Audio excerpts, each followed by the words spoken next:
Hello, Chloe. Thank you for speaking with me today. Yeah, thank you. So, I love a good slow burn thriller. So this obviously was, I'm the target market for Watcher.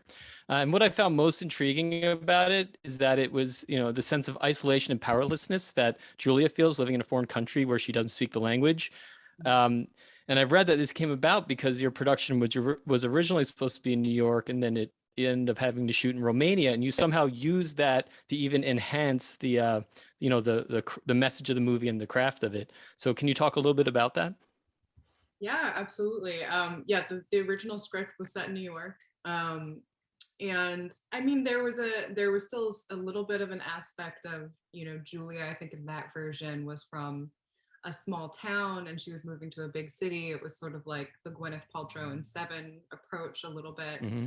Um, but I even then I think I had a little bit of a sense that we could be doing more and there was like an element that was missing. And when the producers told me, hey, we're going to go shoot this in Bucharest, I was like, perfect. Like, actually, you know, if they are willing to sort of embrace this move and incorporate it into the script, then I think this could be the thing that sort of pushes us to where we need to be narratively. And the producers, to their credit, were so amazing, and they really embraced sort of like me rewriting the script quite extensively to take place in Bucharest. And yeah, it ended up being such a great thing. I love the idea of making a sort of like genre version of Lost in Translation. Hmm. Both Micah and I had the experience of living abroad in a place where we didn't really speak the language and didn't know the culture, and so I think we just understood it on a gut level, and it really helped sort of clarify her character's journey, and just added this whole other layer to it.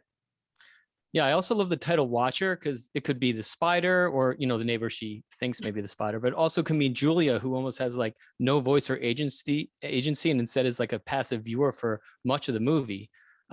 So, I imagine that was somewhat of your approach to not only the title, but the themes that you were trying to emphasize.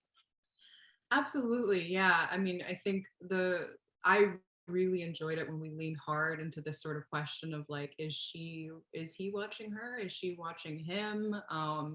That can definitely be sort of a, I curse? I was going to say a mind fuck. You can curse on here. Obviously, a lot of this movie is about her sort of feeling this oppressive gaze, which is both us a little bit as the viewer of this movie, but sort of through the eyes of this watcher figure. And I think it, hopefully some of that is sort of speaking to what women generally feel in their lives, being the sort of um, subjects of objectification, and the male gaze, and how that can start to be a little exhausting. And the only way that she's able to sort of reclaim that power is to turn that gaze around on this person and become the watcher herself. So yeah, I think that's definitely that the title does a nice job of sort of addressing that duality.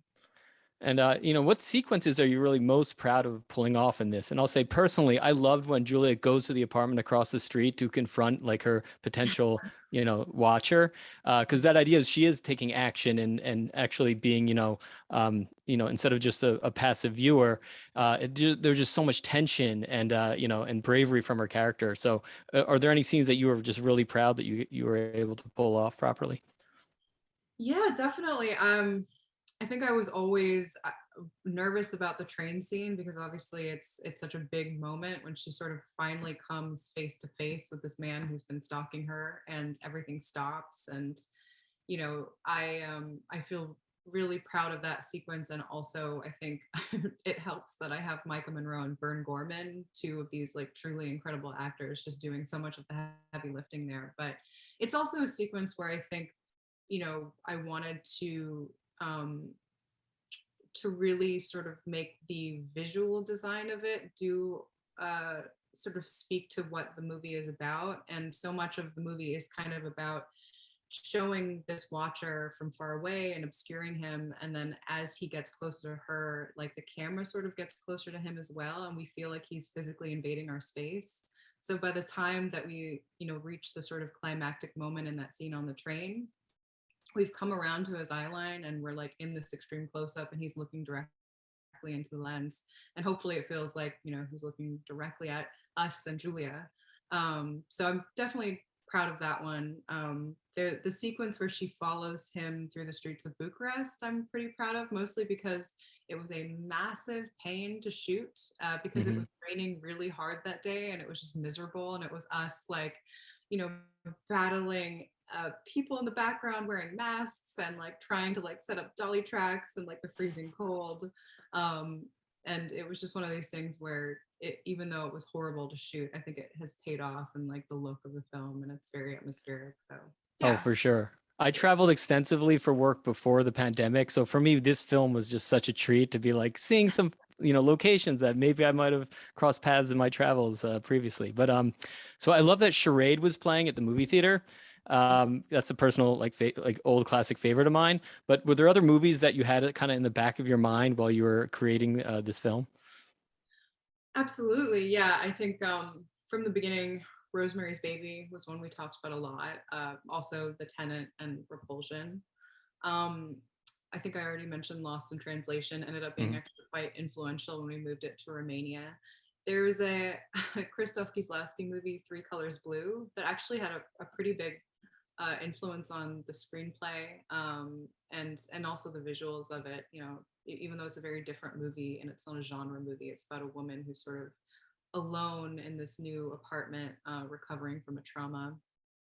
You know, David Fincher, I think, is always a big reference to draw upon. Seven, Gone Girl, um, and I mean, Rear Window, of course, I think Mhm. was a big part of this, but more so, I think, almost for the movies that Rear Window inspired that I drew off of, than Rear Window itself. So yeah. Well, so I also realized from your career you've done some short form stuff with the VHS series.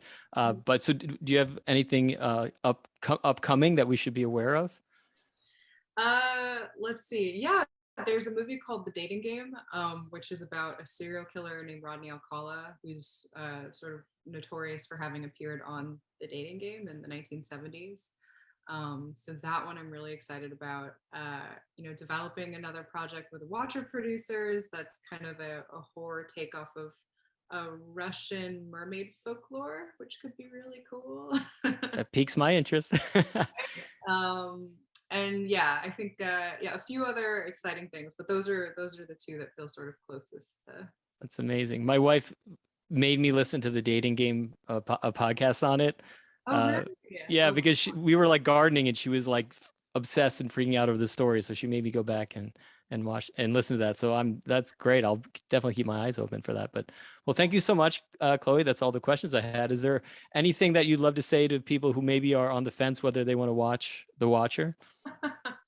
get off the fence. It's a really good movie. You should definitely go see it. Awesome. Yeah. I'm seriously, my wife doesn't like, she loves horror movies, but if there's violence against women, she gets a little, trepidatious. But I'm like, she will love this movie because, I, it's mostly tension. It's so much of it's just build, which I totally love. oh, thank you so Mood and much. build. Yeah. Thank Cool. you. Well, best of luck. I'll definitely be keeping my eyes out for your work in the future. Please do. Thank you. All right.